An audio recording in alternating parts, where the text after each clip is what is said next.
All right, we have a brilliant interview for you guys today. Living It legend. hasn't happened yet, so Yeah, we've gotta you're be- right. It might suck. Yes. But at least the person I'm interviewing is brilliant. Living legend Norman Lear joins us. If you don't know, you better ask somebody. But obviously, the person behind All in the Family, Sanford and Son, Maude, the Jeffersons, and not only that, but also People for the American Way. So Mary Hartman. that's right. Can't let that go. No, you can't. So I want to talk about your book. Even this, I get to experience. It's about your whole life, which is perfect because in these interviews we ask you about your whole life. So Here to talk about that whole life. right, and like when the By the way, Uh-huh. I've spent every second of that life. It's now 92, will be 93 in July, years. But every second of that time I spent to be here with you now. Oh wow, okay. Can you view it once you think of it any other way? It And all whatever the led hell to you've coming done here. in your young years, there's every bit of it has added up to this moment. But for me, that's literally true because I couldn't get to interview someone like you unless I'd worked my way up and gone through all that hard work to be able to get someone like you to come in and sit down and have a conversation so I could learn from you. Yeah. So I agree with you completely. Now the other way around, your The whole other life way- leading up to talking to me, I don't know about that. Yeah, that you But give a damn is something I've worked all my life for. That's just true. to be asked to true. sit here. All right, I like that beginning. Okay. It's the way it is. You all were destined to watch it. Your lives led up to this moment where you watch this interview. Yeah. So, but now they are so many people. We're just a couple of people sitting here. So all of you, have spent your entire lives, every second of it, just to get here to listen to this old fart. And I'm way ahead because they add up to more than I add up to. Well, that's true. So now, do you think it's fair to say that when conservatives talk about liberal Hollywood, that you are part of what they're referring to? Well, I am certainly what they're referring to, but I don't consider myself liberal Hollywood. I consider myself a bleeding heart conservative Fascinating. Why is that? because you will not mess. If this was a lot of younger people, I'd say you will not fuck with my First Amendment, my Bill of Rights, my Constitution, my Declaration, the promises my country made to me and everybody else here and elsewhere. And I think there's no more conservative point of view. Where the bleeding heart comes in is, will I move over? Do I understand that there are a lot of people who are born, unfortunately, without the opportunity to grow in healthy lives and productive lives because things are unfair, because we have not yet given what we promised, equal opportunity, fairness under law. We incrementally are supposedly gaining on that every year. I don't want to wake up in the morning. I'm not hopeful that'll happen.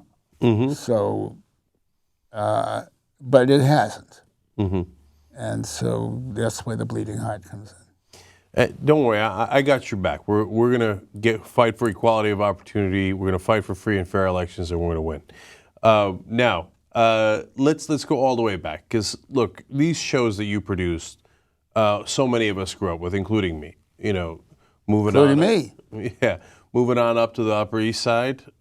It's what I grew up to, right? Mm-hmm. And so the Jeffersons' dream was my dream. And these shows were, it's called All in the Family, but we were all the family, right? It was our family. And these are iconic American cultural moments and shows. So but you didn't start out that way. You weren't born wealthy. You weren't the son of a Hollywood producer.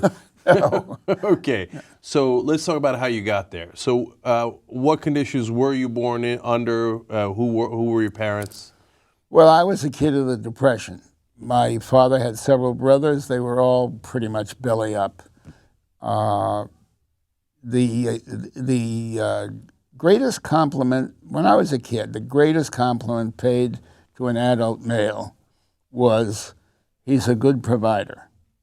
A guy that was making a living for his family. A good provider, that was the term. Those words are still magic to me. And I don't remember wishing to be anything else but a good provider. Now, in my experience, a good provider was my Uncle Jack, who was the only guy who ever flicked me a quarter. I thought it was so great to be able to flick a quarter to a nephew. He was a press agent, so that's what I wanted to be. I wanted to be Uncle Jack because I wanted to flick a quarter to a nephew. That was, and I didn't have parents who asked me what I wanted to be or seemed to give a damn. So that was it for me, a good provider. Your parents, I read, are the basis for the parents, Archie Bunker and...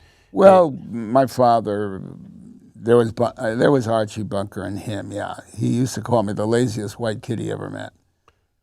Oh, Jesus. I would say you'd have to put down a whole race of people to call me lazy, and he'd say, that's not what I'm doing, and you're the dumbest white kid I ever met. I start the book, even this I get to experience, saying if I could have, I always thought if I could have turned a screw in my father's head, a 16th of an inch one way or the other, he might have known right from wrong. That's just about verbatim the first line of the book. And that was the controlling element in my youth. So how do you grow up progressive in an environment like that? How do you know? Did you have a mentor? Were you born thinking, wait a minute, now I think maybe all the races are the same anyway? Like, how did you come to those conclusions? My father went to prison when I was 9 years old, trying to sell some fake bonds. And I had 3 years and a little bit more living with an uncle, and finally my grandparents. And but when my father, shortly after my father went away, I was playing around with a crystal set we had made together. That's a little radio and a cat's whisper and a crystal and earphones. And I caught a signal, and it was Father Coughlin, who was a famous anti-Semitic, anti-New Deal, pro-Hitler. This is long before Hitler came to major power, but he caught the wave. And I learned in that when my father was away alone, it seemed to me, my mother and my sister were living, I don't know where, I didn't see them. And so I learned at that moment that there were people who hated me because I was born to Jewish parents, I was a Jew. And this is a long way to answering your question, I appreciate that. But it was a stunning piece of information. But I do remember having civics classes in school in those years. We don't have civics in our educational system in public schools today. Despite all the patriotic bullshit, we don't have civics. But we had, when I was a kid, and I was in love already with those guarantees and promises and so forth. And I felt these laws and rules and were there to protect me. Oh, as a matter of fact, when I was graduating from high school, I entered it was the first American Legion oratorical contest. And we had to pick a subject. Mine was the Constitution and me. And I thought maybe as the member of a minority that those promises might have meant of the Declaration, the Bill of Rights, might have meant just a little bit more to me than it meant to somebody who didn't need it as much. That was my first awareness, but it was real early. And my appreciation of that grew from there. So then later you're going to college, and you drop out of college to go to World War II, Yeah. join the military, go to war. But see, that I look at that as a really straight line from learning what America meant to. I won a scholarship my first year, the only year at college, with that in that American Legion debate, and then of course I was going to enlist. Because you love the country, and Because- this is the country that protects you, and you're going to protect the country. Yes, I mean, I like to think of it this way. When all this was going on in my life in those years, we were in love with the American idea. We were in love with America. Mm-hmm. I don't question anybody's patriotism today, but they love their country. But in love was, for me, in those years that led up to World War II, that saw us finally win that war. Mm-hmm. And it was impossible to conceive of us winning the war when you look back and reflect on how little prepared we were for it and what we had to do to get there and finally to win it. And then we were the good people and decent people and reflective people who came up with the Marshall Plan and helped Europe get back on its feet. I mean, we were good guys. Mm-hmm. But I think we took ourselves too seriously. And we didn't lose our humanity and everything that was wrong with us as a result of being humans. You know, the nascent greediness, power hungry, all those things that are part of us, you know, that we either regret and neglect or we go with. When you joined to fight in World War II, I always wondered about this because I didn't live it, obviously, so I never knew how much information people had. At that point, did everybody know how the Germans were butchering the Jews, the Gypsies, gays, Poles, etc., or did you guys not really know A, that they were doing that, or the severity of which they were doing that? I don't think I, because I was paying attention for a reason I mentioned from age 9, the word Holocaust didn't exist. I'm not talking about anything we learned, through the war and at the war's end, but that they were, that the Nazis were far right fundamentalists. I mean, crazed people. We saw in their marching and their carrying on and Hitler's speeches. I mean, it was a burlesque for us. Not that we were laughing at it, but we knew they were bad. I mean, they were really bad guys. Mm-hmm. And we saw enough early footage, Fox Movie Tone News, of buildings destroyed, artwork, commandeered. We knew they were bad guys. But did you know there was concentration camps? I don't think we knew at that time there were concentration camps. We knew that, I don't remember, maybe we knew that people were being herded together and something was happening. So, I mean, look, it had to... I learned, we went overseas in the course of the war, I learned about concentration camps. Oh, okay. And when we had won, and then you understood even more so the fight that we were in, not only for our lives, but against these historical monsters, right? And what they had done. I mean, I can't imagine that there would be a greater satisfaction in having won anything. But I don't know because I've never been in war. I don't know if that's how it feels. Did you have that satisfaction? What was your feeling coming out of the war? Oh, it was glorious. I mean, first of all, it was over. Yeah, that's right. That's I didn't true have too, to worry yes. about getting up some morning. Somebody might, you don't get used to being shot at.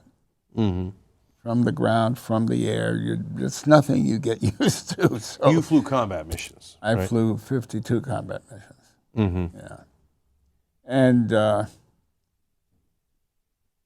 I remember coming back with the guys that I went over with. We didn't fly every mission together. We were, regrouped from time to time. But we flew most of them together, and we came back together. And it was common knowledge before we flew back that all the GIs were leaping out of the plane and kissing the earth. Mm-hmm. And I remember we couldn't wait for the plane to land and jump down and kiss America, literally. I'm an immigrant. My parents came here. I came here when I was 8, so I'm first generation. From where? From Turkey. From Turkey. And we had the same feeling you did for similar reasons, although of course a little different in our context. But we loved America. We came here. We didn't. It wasn't an accident of fate that we were born here. We chose to come here. And I was born and raised with the idea that America matters. That it's an idea, and it's an idea that you defend and that you believe in. Right. So I don't like the present day cynicism about America. Now, on the other hand, it's our job to point out where we do right and where we do wrong. And unfortunately, we've done a lot of wrong lately. And what made us great was not just winning World War II, but just like you pointed out, the Marshall Plan, rebuilding our enemies, setting up the United Nations, getting the world to work together. I mean, who is magnanimous and forward-thinking enough to rebuild their worst enemies into their top allies? I mean, it's literally historic. It's one of the greatest achievements in mankind. That's us. By us, I mean we human beings who happen to be American, exercising that part of us that is noble, that part of us that is transcendent. Yep. Now, we haven't done that without exercising the lust for power, our greediness, our selfishness. I mean, all of those things that are, we're all born the same way. We have the same capacity to do evil as the next guy, and the capacity to do the best as the next guy. And, I consider that we've taken ourselves too seriously. We believed we were God's chosen. And God doesn't choose as I understand God, My bumper sticker reads, "Just another version of you." And that's who I believe we are. Bless the fact that we were born in this country, or you were able to get to this country. I was born here. Wonderful, but that doesn't make us better than the next guy from any other country. Because that leads to bad results. Once you start thinking you're exceptional, then you come up with insane theories like American exceptionalism. That's where my head went when you used the word. Right.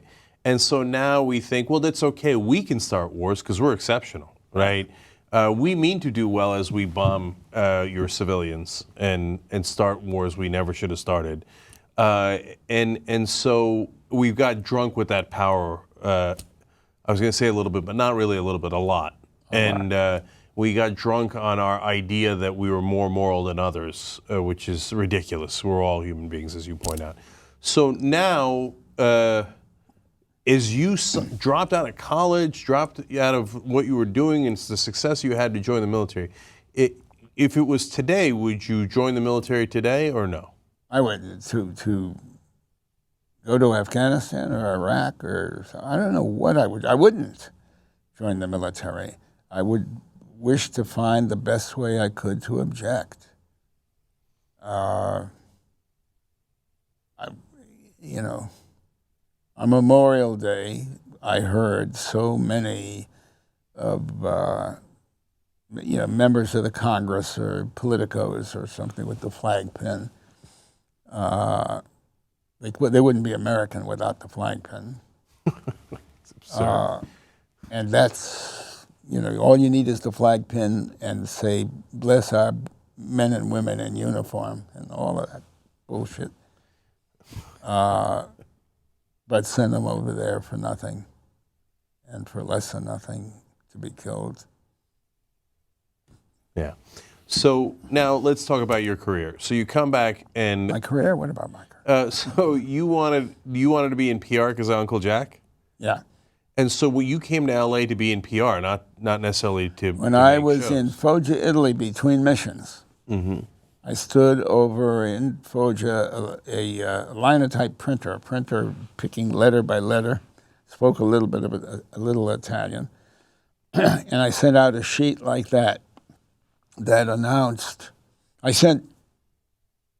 We printed a couple of dozen. I sent them to my Uncle Jack, who was still in publicity, to send out to other publicity houses in New York and Los Angeles. And it was a piece of paper announcing the ultimate soon-to-be discharge of one Norman M. Lear, who had the makings of a great press agent. And I remember making a big deal of, he doesn't want to be the guy, he wants to be the guy of whom they say, who's that with so-and-so? He doesn't want to be the person they know, so-and-so. He wants to be the guy with him. Remember that so clearly. And I had two responses. Jack sent out these letters.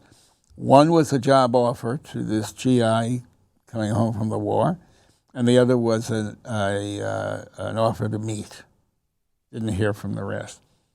And so my first job, I was married, by the way, before I went overseas, and I accepted the job offer. And so I was a press agent in New York immediately after the war, and I was fired for being a good press agent. Oh, why? Why? That sounds so. By the way, that's also true today. Most of the PR people I meet are in the business of suppressing publicity, not in the business of actually spreading publicity. They get it in their heads, like, bad news leaks out, we're all fired, so we want no news. That's my sense. It was a different, there are no newspapers and there are no columnists.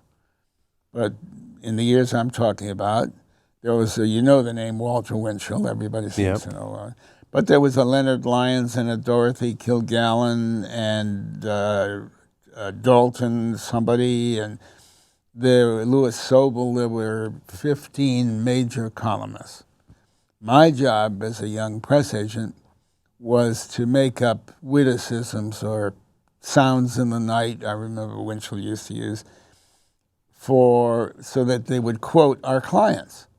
And my job was to get our clients' names in the paper, in the columns. So there was a major columnist named Dorothy Kilgallen on the New York Journal-American. And we had Kitty Carlisle and George Moss. He was a major playwright, she was a major actress. And I wrote, they didn't know each other, but they were clients. And I wrote that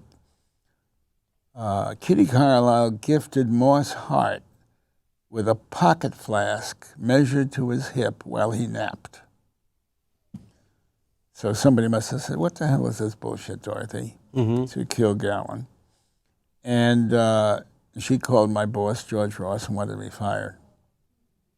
Wait, I don't get it. Why? What was because it wrong with was silly. I mean, measured to his hip while he napped. And I mean, it was just, that's why I said it was too good. It was a good line. George docked me. I was getting $40 a week. He took me down to $35. And I stayed with him. She happened to print another item that I wrote. This is when I was fired.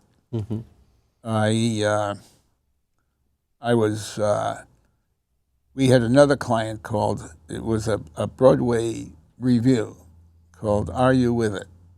It had components, sketches and music and so forth. And one of the acts in the show was Buster Shaver and his midgets. Had 4 midgets. The lead one, that's the way it was worded.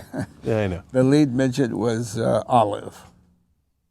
So I wrote and Dorothy Kilgallen printed Buster Shaver and Olive, seen shopping Fifth Avenue. He on foot, she on a St. Bernard. Now that's plainly silly, but I thought funny and interesting. Uh-huh. I could believe it if I could believe a lot of other things that were going on at that time. Anyway, I was fired. So then I went to California. You see, but that was PR. That's done right. I mean, did you get them publicity? You got them publicity. I got them publicity. Right. So you come to LA. How do you get into the TV business? A cousin here who was married to a fellow who had come to California to be a writer, a comedy writer. Mm-hmm. And our wives one night were out for dinner. We're out to a movie. And we were taking care of, we each had a kid, little kid. And we were taking care of the kids, and he wanted to write a parody. We did it together. And they came home, 10:15 or something. And I said, why don't we go out and see if we can sell it? Because there were a number of clubs, nightclubs. So we went out, and within 8 blocks, there was a place called the Bar of Music, and a woman sitting at the piano telling jokes and doing bits and pieces. And we sold it for $40, which was a big number in my head because that's the most I had ever made. In a week, right? Yeah, in a week. And we started to write together. That's how we began. So just going a couple of blocks down the street, selling it, and then finding the next guy and somehow getting into TV guys. Okay, so that's how you begin, and you start working your way up. But to sell a show like All in the Family, that's a big, big deal. How did that happen? How did that happen? I was doing very well. I'd done work for the Dean Martin, Jerry Lewis, Colgate Comedy Hour. Ed Simmons and I wrote. We wrote the Martha Ray Show. We wrote the George Goebel Show. So we were established writers. But I wanted to do a situation comedy because I had a friend who had done one earlier, one of the earliest one, called I Married Joan, about the star was Joan Davis, who was a major comedian at the time. And we were both being divorced. He had several kids. I had 1 kid at the time. He had no trouble with his divorce. I was going nuts, being driven crazy. She wanted everything. His wife only wanted his Joan Davis reruns.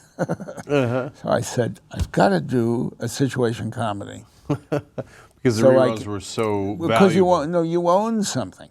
Right. You actually own something. Live television, you own nothing. So we were very well paid, but we owned nothing.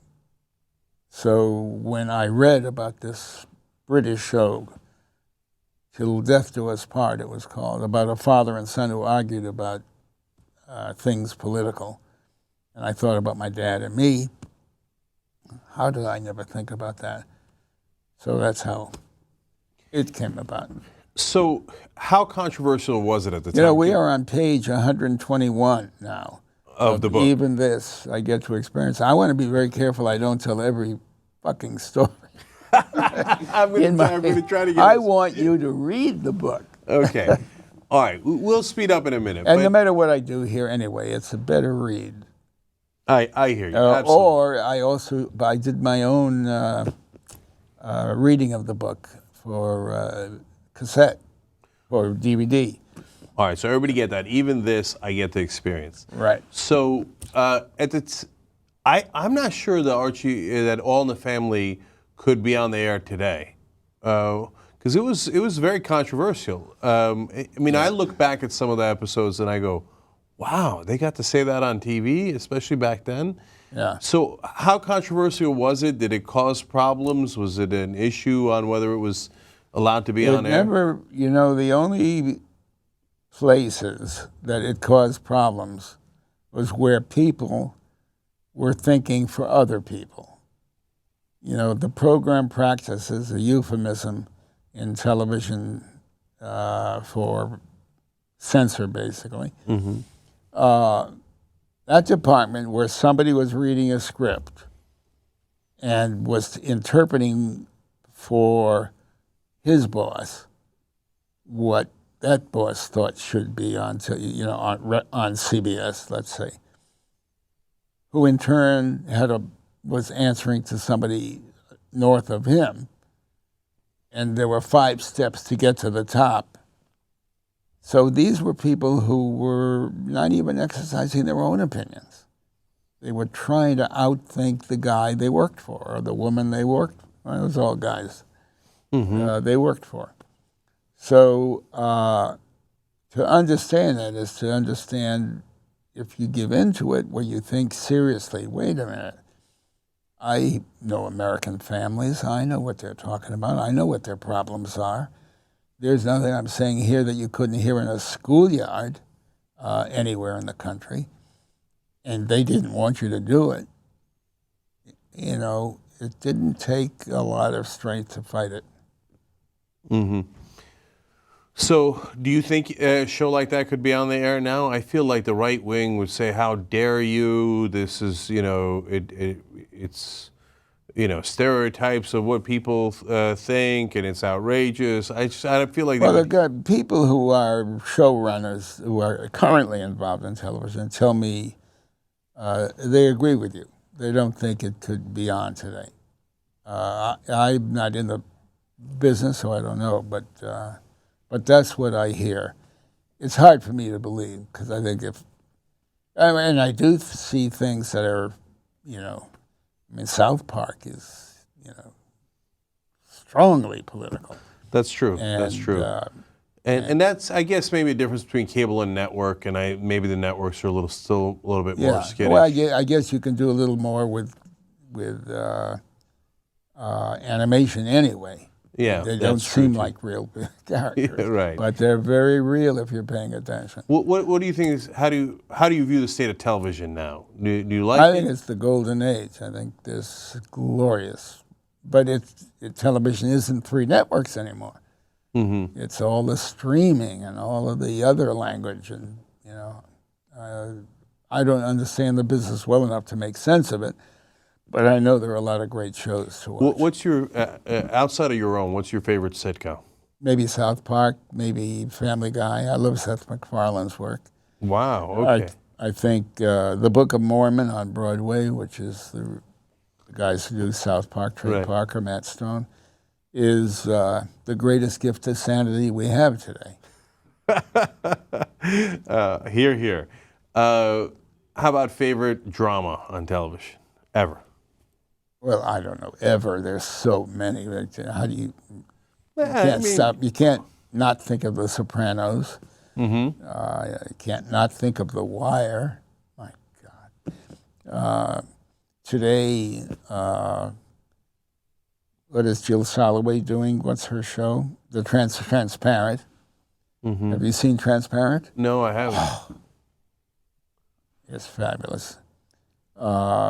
This is the guy who's 58 years old or something, coming out to his children, grown children, after knowing since he's 5 years old that he should have been a girl. And it's brilliant, just brilliant. Okay, yeah, no, I'm right there with you. Sopranos, The Wire, certainly top 5, not top 2. I hear, practically every day, what do you mean you're not watching Enterprise, or is that the show? Or Blackish, or The Veep, or all the time. In 1985, you wound up selling your company. Was it to Columbia? We sold the company to Coca-Cola. That's interesting. They sold it to Columbia. Okay, so what was the company at the time? Was it all the rights to the TV shows that you had produced? It was the rights. It was all of the shows, and we had some television stations and some motion picture theaters. It was a big. And combination Coke of bought things. it. That's The fascinating. Coca-Cola company bought it, yeah. Huh, okay. And so it seems weird to us that a brand would buy it now, but I guess in the way that now brands are producing content, maybe it does make sense. You know, it's big. Or maybe they had nothing in mind except to resell it later, which is what they did. Right. So at that point, you now, let's just be honest, you're comfortable. Let's call it what it is. You're wealthy. It's right? not hard to be honest about that. Right. Okay. And do you feel like, oh, I made it? It's, you know, you're a good provider. Do you feel a great sense of accomplishment? Oh God, you remind me of something I think of every once in a while. I got up one morning after years of flying cross country, and I used to get up and go to the airport a half hour earlier to take out $10,000 worth of flight insurance. There was a desk or a machine, depending on the airport, where you could take out an extra $10,000. I woke up one morning and thought, I don't have to do that. I'm covered. Oh, right, right. That's the first moment I put the phrase together for me. Mm-hmm. Son of a bitch, I'm a good provider. I don't have to get that insurance now. That's great. After that, there's more. Even this I get to experience.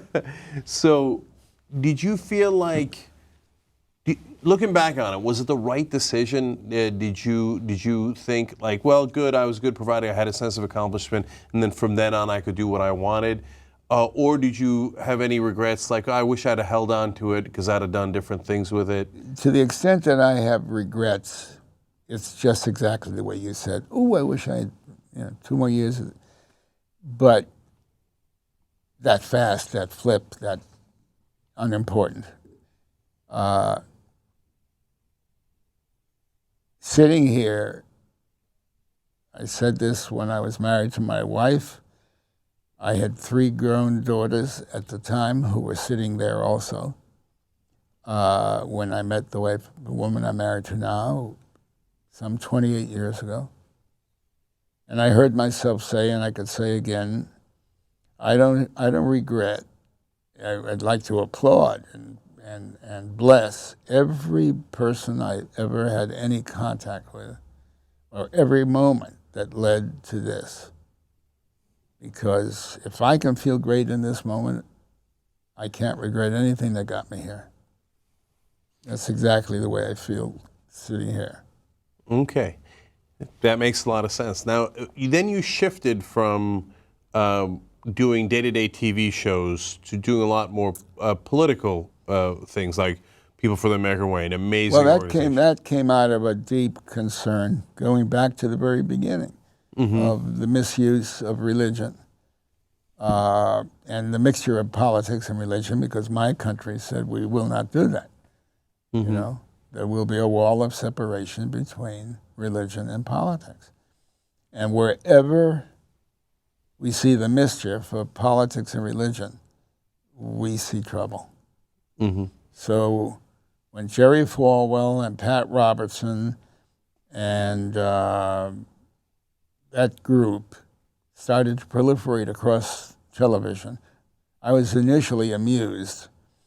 And I thought, oh, there's a good film there. I'll do a film about this. And savage of what I was seeing, the way Padachevsky took on television.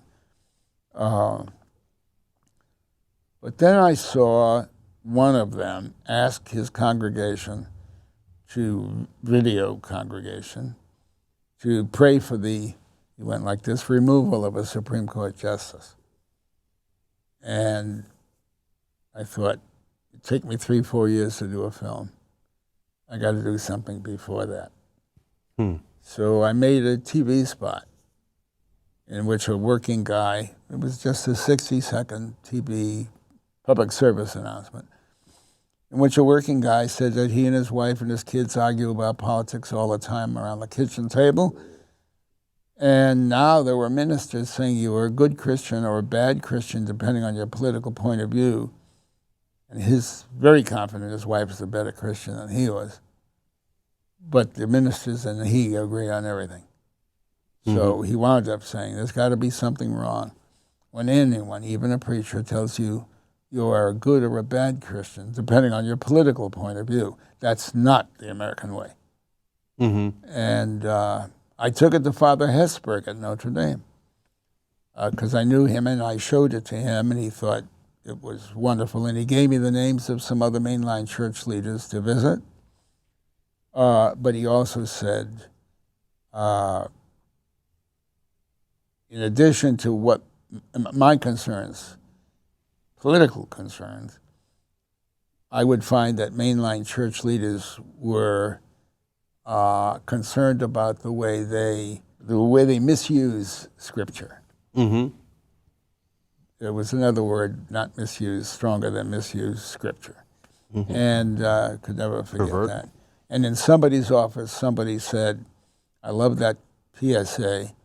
And at the end, when he says that's not the American way, you guys should be people for the American way.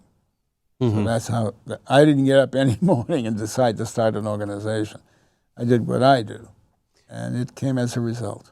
So out of that PSA and out of that moment, you decided, no, we got to fight back in a more organized I system. paid to put that on television in Washington so that the Congress would be sure to see it. And there were only three, as I remind you, 3 networks. And 2 of them had me on within 24 hours because it was so unusual and it was so, well received. Right. Now, at that point, those guys were just getting started.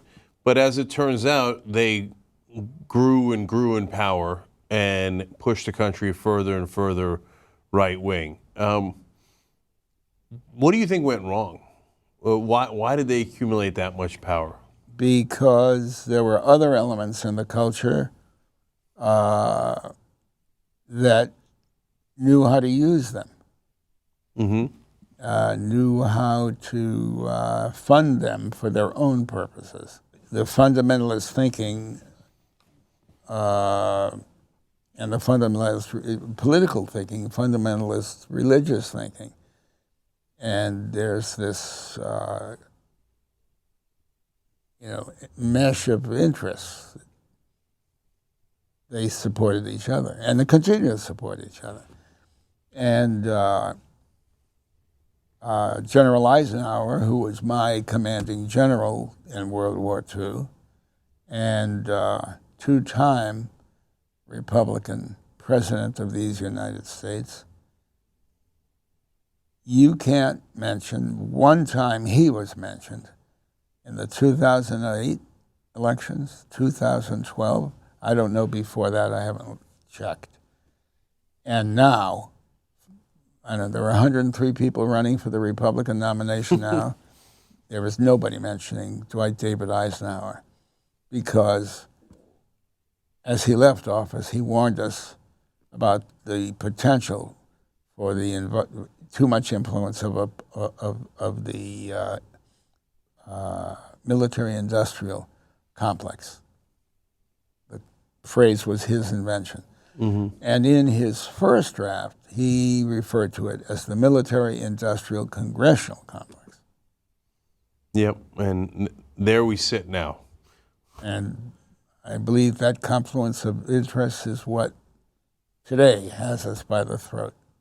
Yep. All right. Well, I would love to delve into that more and your career more. We didn't get to the awards. We didn't get into more political thoughts, but that's why you wrote the book. And that's why I wrote the book. Everybody check out Even This, I Get to Experience.